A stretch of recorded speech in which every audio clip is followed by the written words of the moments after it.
Olá, tudo bem? Este vídeo vai mostrar como se tornou muito fácil ter uma arma e portar esta arma neste governo federal, do governo do Jair Bolsonaro. Existe, foi feita uma burla a todo o roteiro para se obter um porte de armas. Hoje, uma pessoa que se diz colecionadora, atiradora esportivo ou caçadora pode ter muitas armas e pode portar essas armas. Antes do início do atual governo, cerca de 20 mil pessoas, 20 mil brasileiros, tinham autorização para porte de arma e ainda seguia critérios muito rigorosos. Por exemplo, o local onde pudesse andar armado. Agora não. Com isso, mais de 700 mil pessoas hoje andam armadas no país. Eu entrevistei o gerente do Instituto Sou da Paz, do Rio de Janeiro, que fez um estudo sobre o cenário de armamentos no país. Veja a entrevista. Bruno, muito obrigado por atender o nosso convite e eu já passo a palavra a você com pedindo a você, por favor, que me fale a sua função no Sou da Paz, no Instituto Sou da Paz, e ali já dizendo qual é o cenário hoje de armas em poder de civis em comparação com 2018, que foi o ano em que, um ano antes do Jair Bolsonaro assumir, em 2019. Meu nome é Bruno Langiani, sou gerente do Instituto Sou da Paz e, enfim, o Instituto Sou da Paz tem acompanhado, acho que desde o início do Estatuto do Desarmamento, essa questão de violência armada e de controle de armas e munições no Brasil. E, como as pessoas sabem, houve um grande afrouxamento aí dessa legislação depois do governo Bolsonaro. Acho que nunca antes a gente teve um presidente que gastou tanto tempo mexendo nesse tipo de regulamento. Foram mais de 40 publicações, todas elas no sentido de diminuir o controle desses artefatos. E aí isso, obviamente, trouxe uma consequência de uma explosão aí na posse de armas por civis, na entrada de armas em circulação. E a nossa estimativa é que só nesse período aí, até o primeiro semestre de 2022, a gente tenha na gestão Bolsonaro adicionado 1.200.000 armas exclusivamente nas mãos de civis, né? O preocupante é que a gente tinha dois caminhos para as pessoas terem armas, né? Nunca foi proibido para as pessoas terem arma no Brasil, mas o Estatuto do Desarmamento trazia aí requisitos como atestado psicológico, atestado técnico, e que as pessoas tivessem que justificar a necessidade a cada compra, algo que o presidente derrubou. E aí a gente tinha dois caminhos que normalmente as pessoas recorriam. O mais frequente antes do Bolsonaro era uma arma pedida pela polícia, junto à Polícia Federal, e aí nesse pedido tinha uma análise dos delegados sobre essa documentação, sobre essa conveniência. E o outro caminho era o caminho do Exército, com atiradores esportivos, colecionadores, que foi onde mais teve flexibilização, inclusive abrindo a possibilidade, algo que a lei proíbe, dessas pessoas andarem armadas, né? Então, quando você deu esse privilégio pelo Exército, houve uma corrida de gente se registrando por lá, e isso tem gerado aí uma série de problemas em termos de segurança pública, em termos de acesso de armas do crime organizado, né? Mas acho que o mais importante para as pessoas saberem é esse número de armas que cresceu muito, e hoje, por conta desse privilégio aí concedido contra a lei, a gente tem pelo menos 700.000 pessoas que não andavam armadas e que agora em 2022 estão andando armadas nas ruas. O número era de quanto antes? Hoje acrescentou 700 mil pessoas. Foram acrescentados a esse contingente de civis armados. Antes era quanto? Antes de 2019. Então, antes de 2019, a gente só tinha alguns portes excepcionais concedidos pela Polícia Federal, que estavam aí na casa de umas 20.000 pessoas, né? Então, esses CACs, eles já existiam, mas eles não podiam andar armados. e aí a gente começa a ter essa flexibilização no governo Temer, restrita a atiradores esportivos, mas quando o Bolsonaro entra, ele libera isso também para caçador, também para colecionador, e com menos restrições, né? Não tendo aí restrições de horário nem de trajeto, o que na prática iguala essa concessão a um porte 24 horas. As pessoas na prática estão andando armadas nas ruas e não coincidentemente a gente tem visto aí várias notícias de algo que a gente tinha deixado de ver na década de 90, né, a partir da entrada do Estatuto do Desarmamento, essas brigas de trânsito, briga em porta de bar, e agora todo dia a gente tem uma cena de alguém sacando uma arma numa discussão banal no Brasil. A pessoa pode andar armada porque, teoricamente, ela está levando a arma para o clube de tiro, é isso? Ela está fazendo esse trajeto. Então, ela pode andar armada, passa a ser um porte de arma, é isso, né? A concessão inicial e a justificativa é até um pouco paradoxal, né? Porque, enfim, esses grupos pró-armas defendem que a arma afasta o criminoso, né? Mas aí, ao mesmo tempo, eles pediram para o exército poder levar uma arma carregada porque os criminosos estavam indo buscar as armas deles, né? Que é o que a gente vê que essa arma atrai porque tem um alto valor de mercado. Então, inicialmente, era uma concessão exclusiva para os momentos de treino de competição, da pessoa poder levar uma arma curta, um revólver, uma pistola carregada, exclusivamente na ida e na volta desse trajeto. Mas o Bolsonaro abriu isso completamente, então hoje a gente está vendo essas pessoas transitando com arma de madrugada, dentro de bares, dentro de boates, né? E isso tem a ver com a mudança que foi feita no regulamento por decreto, que o presidente Bolsonaro e o Exército permitiram que acontecesse. Tá ótimo. Bruno Langiani, que é do Instituto Sou da Paz e participou, né, da pesquisa sobre a situação das armas, o cenário das armas hoje no Brasil. Já tem estudos, tem dados que mostram que as armas acabaram parando na mão de criminosos? Já tem estudo sobre isso?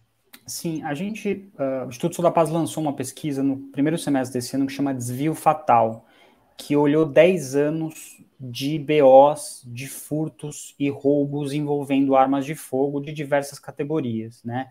Desde polícia, empresa de segurança privada. E nessa pesquisa, que vai até 2020, a gente já identifica como um grupo que tem muito desvio de armas, esses CACs, porque são grupos que podem ter mais armas do que o normal, que podem ter armas de calibre restrito. Então, isso já aparece na nossa pesquisa, mas a gente viu levantamentos também recentes, pegando até 2022, mostrando que esse aumento de residências com armas levou a um aumento de armas desviadas para o crime, algo que a gente já via antes, mas que agora está numa nova escala. O que tem de novo, que eu acho que é uma modalidade totalmente inaugurada no governo Bolsonaro, é a questão de você ter grupos criminosos, facções, como o PCC, como o Comando Vermelho, como milícia, tendo mais incentivos para usar um laranja sem antecedentes criminais, como eles usam para lavar dinheiro, para comprar carro, para várias outras atividades, usando um laranja para comprar arma de fogo que no dia seguinte são desviadas para atividades criminais, né? Então, por que isso passou a acontecer? Porque os limites de armas foram muito aumentados, não se faz mais essa avaliação de necessidade. O Exército tem um controle muito precário sobre a análise de antecedentes criminais e, além disso, foi liberada a compra de fuzis por essas categorias, algo que era inacessível para civis antes do Bolsonaro. Então, hoje, um único atirador esportivo pode comprar 30 pistolas 9mm e 30 fuzis semiautomáticos, né?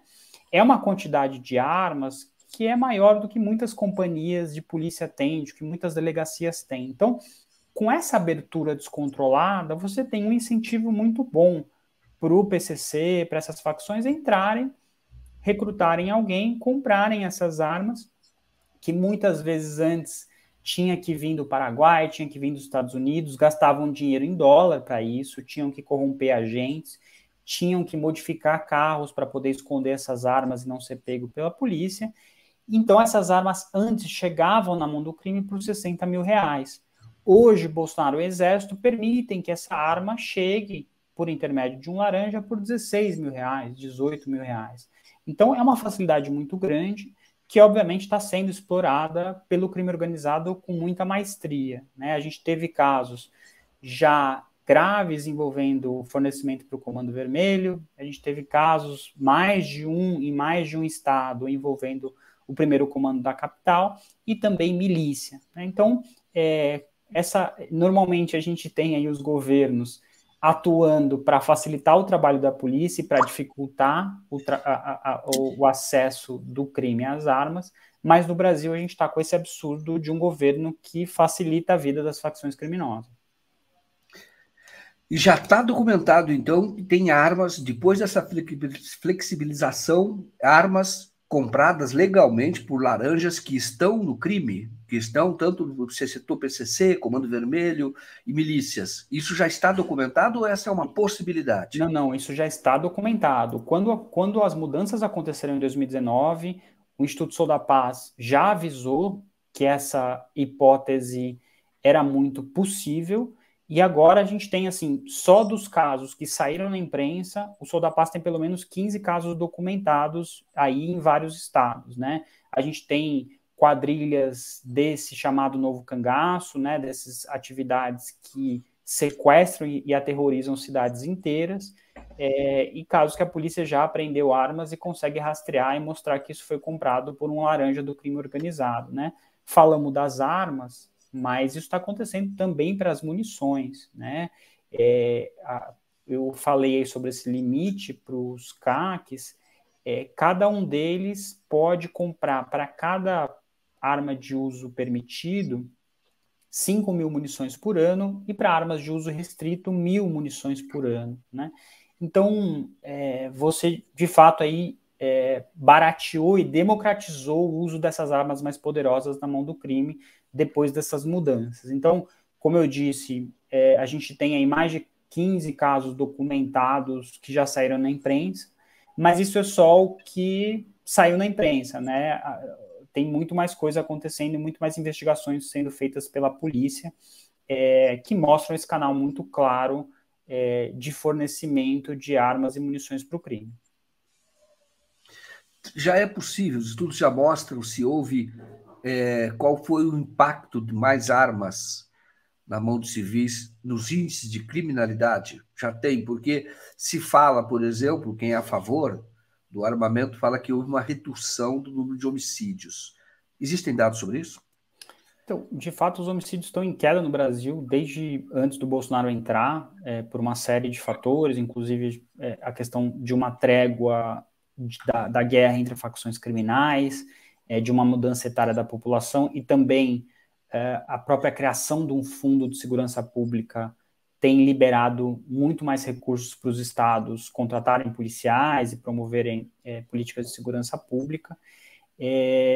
Mas o efeito ainda da entrada das armas, a gente acredita que ainda está por aparecer, especialmente porque por conta da pandemia, que, enfim, fechou aí o comércio em 2020, e numa boa parte de 2021, a maior parte dessas compras ocorreram no ano passado, né, em 2021. Então, ainda não houve aí um período para a gente ver a influência dessas armas na criminalidade do homicídio comum, mas é interessante a gente ver que em alguns estratos, como, por exemplo, violência contra a mulher, esse aumento ele já é percebido, né? Especialmente porque a violência contra a mulher ela acontece nas residências, por conhecidos, companheiros, ex-companheiros, familiares. E aí, nesse caso, o ano passado, mesmo o feminicídio tendo ficado aí num cenário estável, a gente vê que em 16 dos 27 estados houve um movimento de aumento desses casos de feminicídios, né? Então, acho que esse é um efeito que que a gente já reputa esse aumento das armas. Essa questão dos desvios também, desse aumento dos desvios de armas do mercado legal para o mercado ilegal. E o outro efeito que está conectado com esse debate é que a gente tem visto também uma transição do mercado ilegal. O que eu quero dizer com isso? Quando a gente fazia pesquisa sobre o mercado do crime, sobre apreensões de armas nas cidades, a gente via que muito do que estava sendo usado, ainda antes do governo Bolsonaro, eram armas muito antigas, compradas por brasileiros na década de 80, 90, armas nacionais, da Taurus, da Rossi, que era o que estava disponível para o mercado ilícito. Quando a gente tem essa enxurrada de armas novas e armas mais potentes, a gente está vendo uma migração e uma modernização dessa base de armas do crime. Então a gente está vendo garruchas e revólveres diminuírem a participação, espingardas no campo das armas longas diminuindo a participação, isso sendo substituída por armas mais modernas, como pistolas e carabinas e fuzis semiautomáticos, que obviamente causam um dano muito maior, levam mais munição e disparam mais rapidamente, né? Então, a gente está vendo aumentar a apreensão de armas no crime e também a gente vê uma entrada de armas mais perigosas acontecendo, e tudo isso está relacionado com esse afrouxamento que foi feito sem nenhum critério, né? Dispensando aí as avaliações técnicas, quando teve avaliação técnica contrária, por exemplo, de setores da Polícia Federal, o governo ignorou isso, e aí isso, obviamente, está causando esse derramamento de armas do crime que a gente tem visto agora. Então, apesar dos bolsonaristas aí, dos grupos pró-armas, estarem tentando, obviamente, lucrar em cima dessas quedas de homicídio, a gente identifica que, na verdade, era para esse homicídio estar caindo muito mais se não fossem essas armas, porque esse é o único obstáculo hoje que a gente tem para reduzir mortes violentas de uma forma mais consistente. Perfeito. Bom, veja se eu estou certo. Pelo que eu entendi, antes do Bolsonaro havia 20 mil pessoas que circulavam com armas, mais ou menos. Esse número foi aumentado em 700 mil, é isso? Exato. Por conta da entrada dos CACs, da possibilidade da flexibilização e da possibilidade de andarem também armados. É isso, né?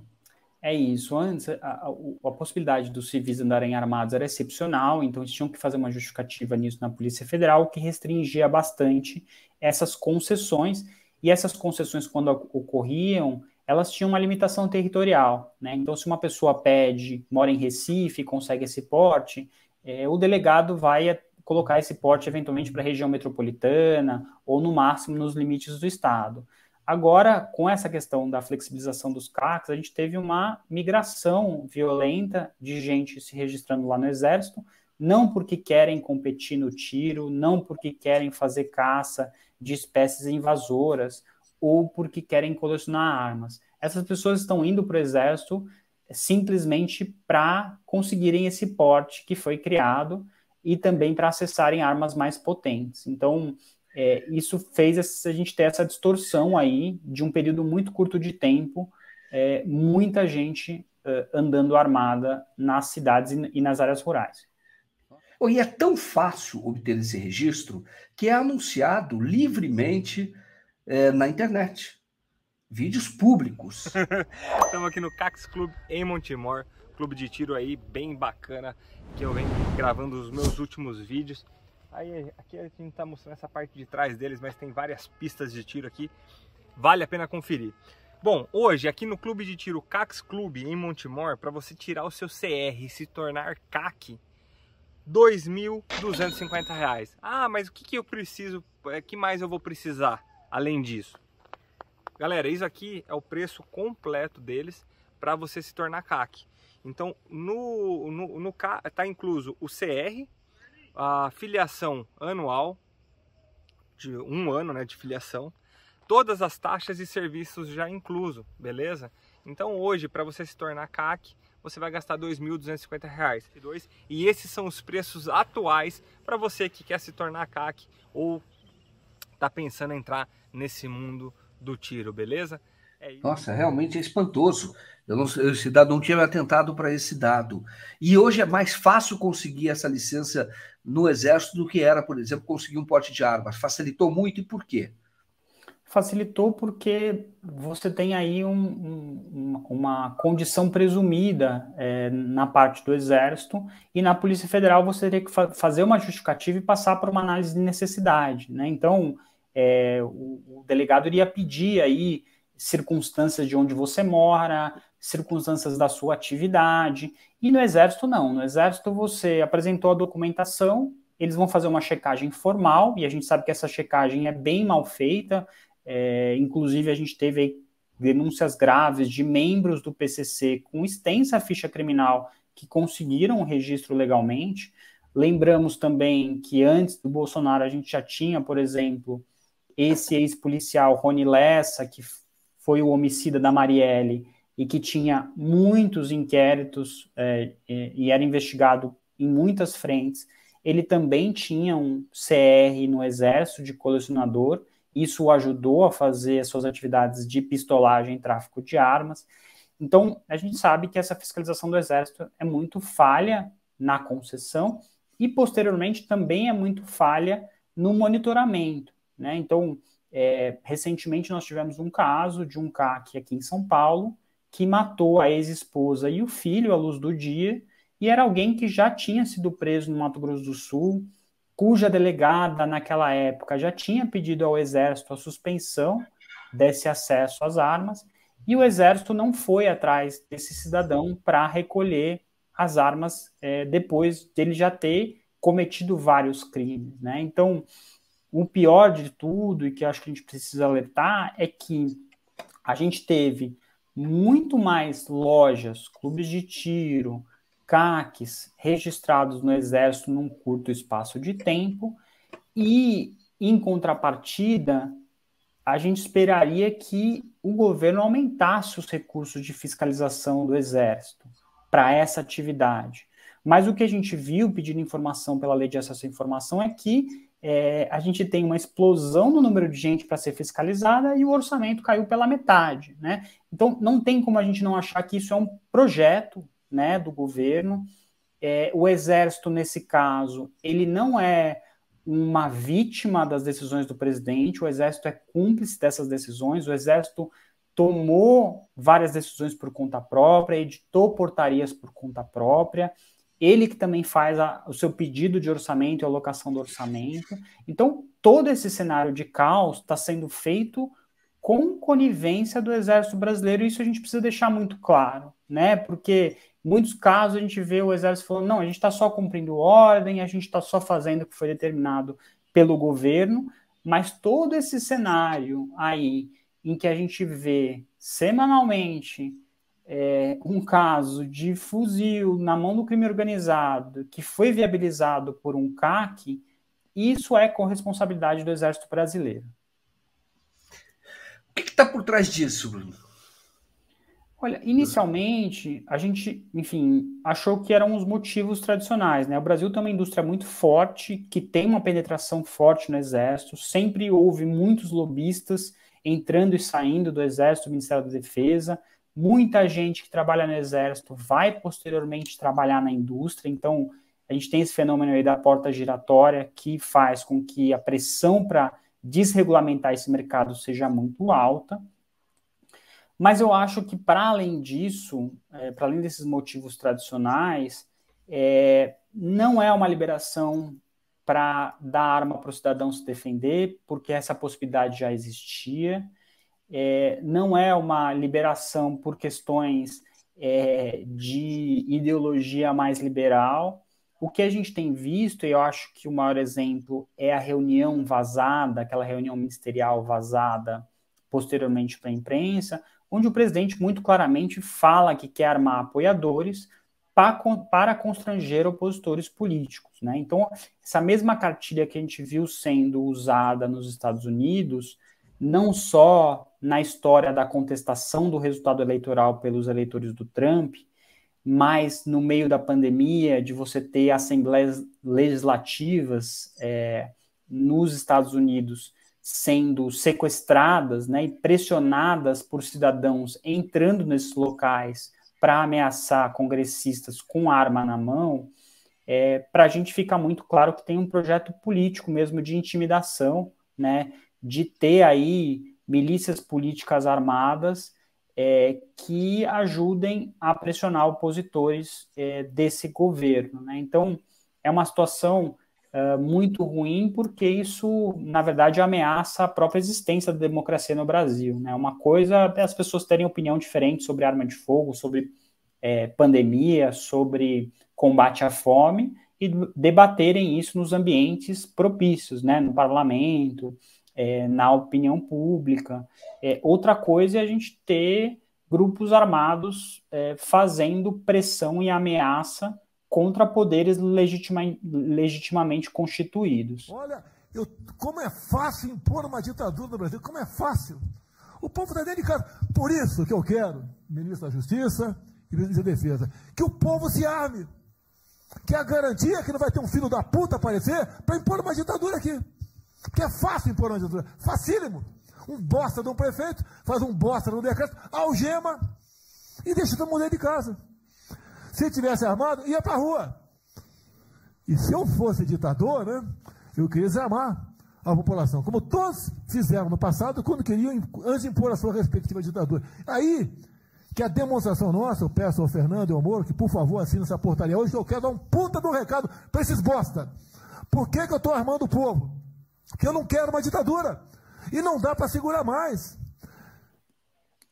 Entendi. E eu tenho que, não pode se desconsiderar, quando você fala do lobby do Exército, que o aumento, por exemplo, do lucro da Taurus foi muito grande, né? O lucro dela nesses anos do governo Bolsonaro, né? Assim, a Taurus, a gente pegou os números aí de faturamento, que é os que eu tenho de cabeça, né? Ela tinha um faturamento por volta aí menos de 400 milhões em 2018.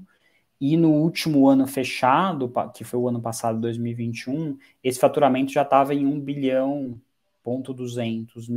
né? Então, é um aumento brutal.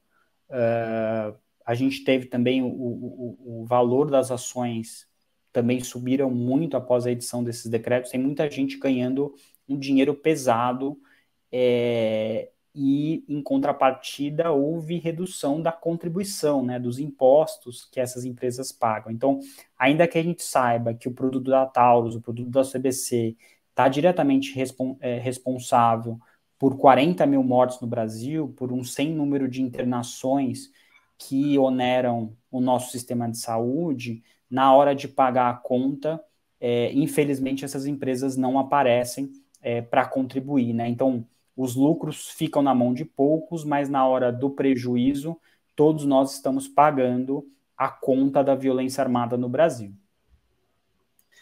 Houve redução dos impostos no governo Bolsonaro, é isso? Sim, em mais de um tipo de alíquota, né? Houve redução de imposto de importação para armas e munições, houve redução de imposto industrial para armas e munições. Então, de fato, se tem um setor que não pode reclamar desse governo, é toda essa indústria relacionada a armas e munições. Aí não só fabricantes, né, mas também loja de arma, clube de tiro, despachante, instrutor de tiro. São todas aí carreiras e negócios que vão de vento em popa. Que coisa. O munição, quando você falou que aumentou, hoje são 1.000 munições por arma, é isso? Antigamente era quanto? É 200, é isso? Então, isso aí depende por categoria, né? Mas só para dar alguns exemplos de aumento. A pessoa que tinha uma arma, um revólver, por exemplo, registrado na Polícia Federal para ter em casa, essa pessoa, antes do Bolsonaro, tinha direito a comprar 50 munições por ano por arma. Com o Bolsonaro, isso passou para 200 munições e podem ter até 6 armas, né? Então, alguém que comprou essas 6 armas, ela pode comprar em 1.200 munições por ano. No caso dos CACs, enfim, colecionador nem podia comprar munição, por razões óbvias, né? Se você tem arma para coleção, você não precisa atirar com essas armas. Mas a gente tinha aí uma limitação para atirador esportivo, que era uma limitação que fazia bastante sentido. Então, você tinha para munições menores, que são as mais usadas em competições, inclusive em Olimpíadas, um número maior de munições que as pessoas podiam comprar, e você tinha uma gradação. Então, por exemplo, alguém que está começando na carreira, é atirador esportivo com 1 ano, vai poder comprar menos munições do que alguém que compete nacionalmente, que tem 10 anos de atividade sem nunca ter tido nenhum problema, né? E agora o Bolsonaro mudou completamente essa lógica. Agora, assim, qualquer pessoa que começa na atividade já acessa o topo desse limite, né? Então, são 1.000 munições por arma para armas de calibre permitido, que hoje são armas mais potentes do que era no passado. Então, hoje, calibre permitido, .40 está dentro, 9mm está dentro, 357 está dentro, vários desses calibres que antes eram usados só por polícia. Então, para essas armas, a pessoa pode comprar 5.000 munições por ano por arma, e se ele tiver, por exemplo, um fuzil 223, 762, ele pode comprar 1.000 munições por arma. Por ano. E se ele pode ter 60 armas, você está falando em quantas munições? 180.000 munições, pelo nosso cálculo. Uma pessoa que comprou esse limite, ela pode adquirir sem ninguém poder fazer nenhuma pergunta para essas pessoas, né? Então, é o caso, por exemplo, desse cidadão, Vitor Rebolau, que foi pego no Rio de Janeiro. Ele usou todo o limite novo que o Bolsonaro e o Exército deram para ele, né? Então, ele tinha comprado aí 30 armas de calibre permitido, foi no limite, e de arma de calibre restrito ele tinha, no momento que a polícia pegou ele, das 30 que ele podia comprar, ele tinha comprado 26 fuzis da mesma marca, do mesmo calibre e do mesmo modelo, né? Então, algo que não faz o menor sentido nem para coleção, nem para tiro esportivo. Por que alguém vai ter 26 armas iguais? Mas para o crime organizado é muito bom, facilita bastante a vida. E ele estava usando isso e foi pego aí com caixas e caixas de munição dentro do carro. Ele é do crime organizado?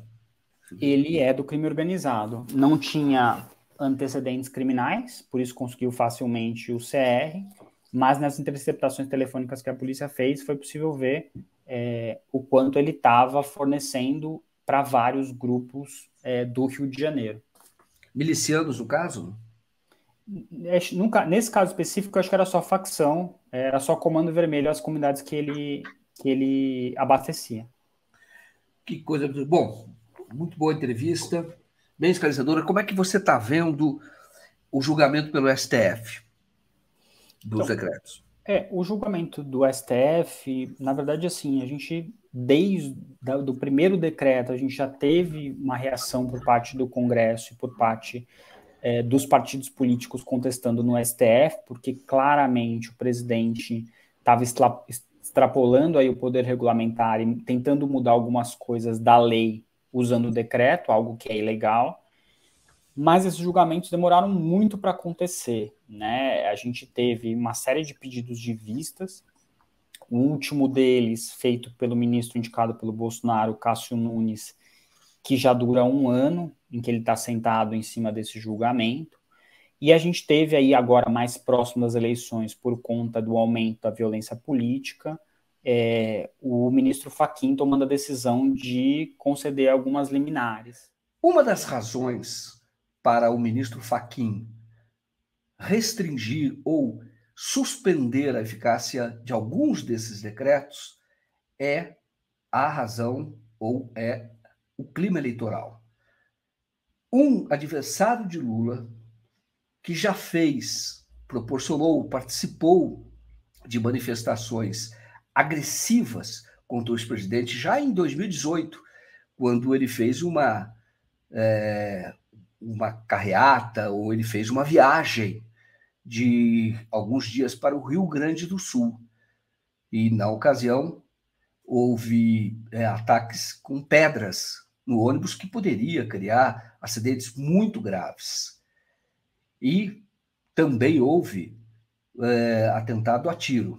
Este não está relacionado a este cidadão que eu vou mostrar agora, postando, né, ou em um vídeo que ele mesmo postou na internet para demonstrar o seu ódio ao ex-presidente Lula. E o ex-presidente, na ocasião em que fez esta viagem pelo Rio Grande do Sul, os assessores acabaram descobrindo o envolvimento deste empresário com os ataques a pedras, com os ataques violentos aos ônibus que faziam parte daquela comitiva. E os assessores identificaram, divulgaram, ele não foi punido e ele processou o ex-presidente. Só que perdeu a ação. Perdeu a ação porque havia provas de que ele estava nessas manifestações que resultaram no ataque aos ônibus. Ele postou fotos, ou tinha postado fotos, com faixas que estavam lá na manifestação, e um parceiro dele, ou cúmplice, portava uma motosserra, e esta faixa até com uma expressão de baixo calão. E ele, então, depois também foi visto nas manifestações, mas depois acabou processando o ex-presidente Lula, processando os assessores do ex-presidente Lula, que divulgaram o seu nome, mostraram o envolvimento dele. Mas, como eu disse, ele perdeu a ação. Inaugurar hoje aqui, eu e a Patrícia, minha esposa, o alvo novo do Luke Clube do Tiro. Qual que é o ladrão? Eu tô na dúvida agora. Vamos ver onde que a arma pega. Bora, vamos testar a mira. Fala, esse é ladrão. Ó, profissão ladrão. Ladrão.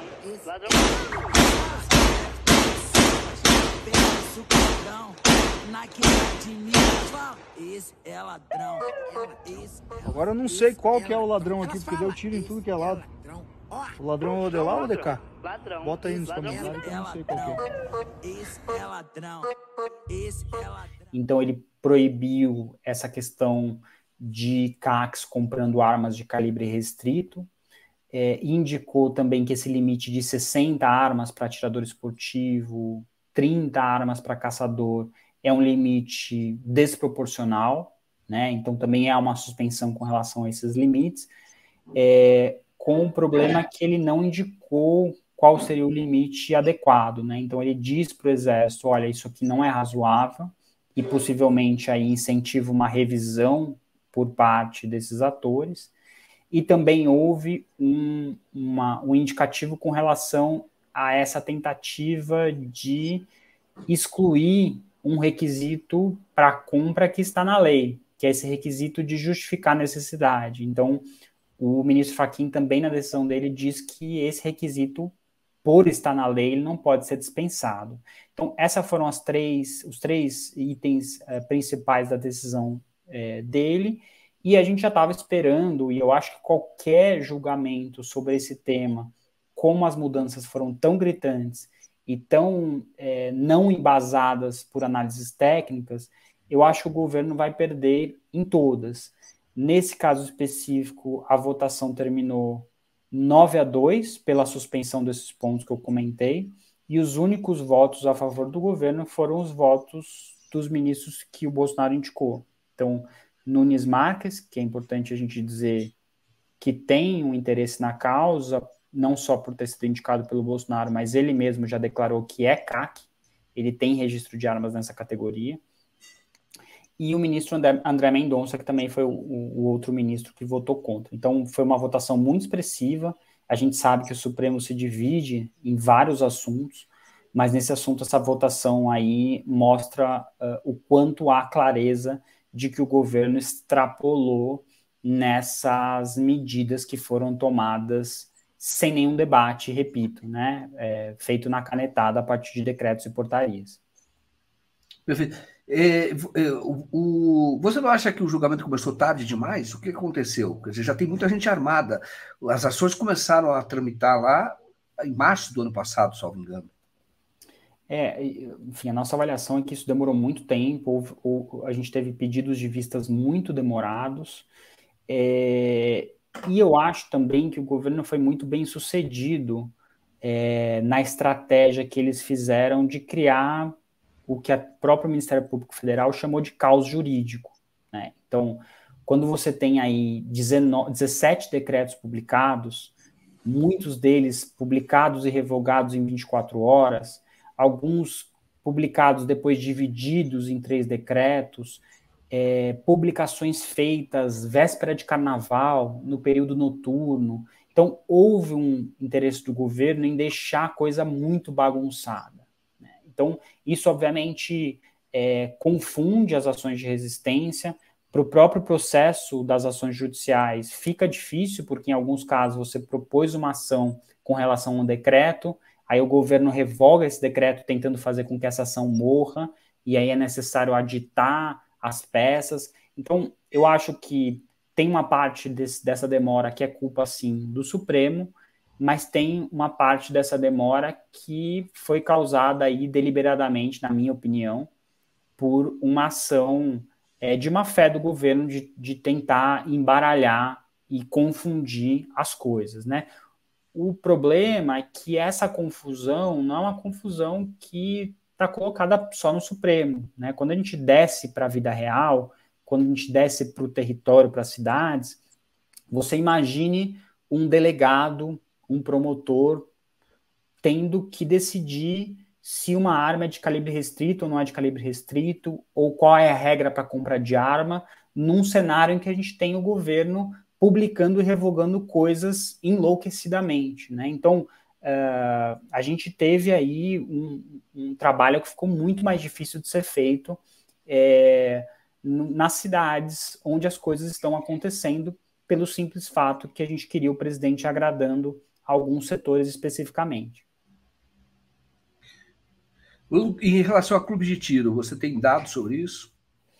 Eu não tenho assim, dados de cabeça, mas houve também uma explosão proporcional, né? À medida em que você fez essa liberação aí do porte de arma, né, para essa categoria, criou-se uma demanda onde não existia. Então, essas pessoas elas precisam ir no clube de tiro para manter o registro no mínimo 8 vezes ao ano. Então, você teve aí um incentivo para que clubes de tiro fossem criados em cidades minúsculas, em locais remotos que não tinham essa demanda, e agora a gente tem isso acontecendo no Brasil inteiro, né? Não são só nos grandes centros urbanos, mas há clube de tiro espalhado no país todo. Tá ótimo. Só uma mensagem final aí. Muito obrigado pela entrevista. O que você gostaria de acrescentar? Acho que a mensagem final é que, enfim, muita gente aí agora com as eleições está olhando para o cenário futuro, pensando o que pode ser feito, e, obviamente, há uma necessidade de dar uma organizada nesse mar de regulamentos e voltar a uma certa racionalidade, acabar com esses excessos, mas eu acredito que a gente precisa, enfim, mencionar que o Brasil precisa ter uma política para arma de fogo e munições, de uma forma que atenda ao contexto brasileiro, tanto de diminuição da força do crime organizado, mas também a gente diminuir essa violência armada mais comum, né? Essa briga de vizinhos, essa briga de bar, esses inúmeros casos de violência doméstica e feminicídio que são perpetrados ou postergados por conta da ameaça da arma de fogo. Então a gente precisa ter políticas tanto no âmbito federal, mas também os governos estaduais, as polícias civis tomando dianteira para a gente conseguir ter um enfrentamento mais efetivo nessa questão do mercado ilícito de armas e munições. Muito obrigado, Bruno. Muito obrigado pela entrevista. E, bom, continue no estudo, vamos falar mais vezes. Eu acho que esse assunto é extremamente importante, né? A sociedade brasileira decidiu que pode haver o comércio de armas, né? Foi pelo plebiscito, então isso é indiscutível. Agora, tem que ter regulamentação. Isso é uma prerrogativa do Estado, é uma necessidade, é isso, né? Então, esse assunto é muito importante. É isso, acho que a gente, enfim, não está aqui em nenhum momento dizendo que é para proibir, que as pessoas não podem ter armas em casa. O que a gente está dizendo é que não é razoável a gente liberar 30 fuzis para um CPF, liberar 5 mil munições para uma pessoa, né? Então é um pouco essa regulação que a gente está pedindo, um mínimo de razoabilidade nesse regulamento, e acho que deixar um convite final para que as pessoas acessem o site do Sou da Paz e conheçam mais do trabalho e também possam pressionar os seus parlamentares para a gente ter uma política mais razoável. Qual é o endereço? soudapaz.org. Soudapaz.org. E a tua formação qual que é, Bruno? Eu sou bacharel em Relações Internacionais e Direito, e sou mestre em políticas públicas pela Universidade de York, no Reino Unido. E nesse tema de armas e munições eu trabalho já há 10 anos aqui no Brasil.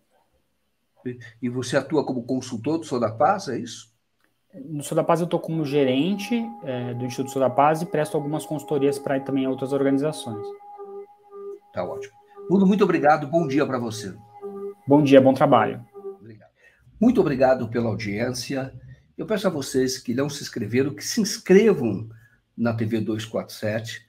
Nós estamos muito próximos de atingir a marca de 1 milhão de inscritos. E se você puder, colabore, se torne assinante, se torne membro da TV 247. É você que financia o jornalismo independente no Brasil, hoje essencial para a nossa democracia. Muito obrigado e até mais.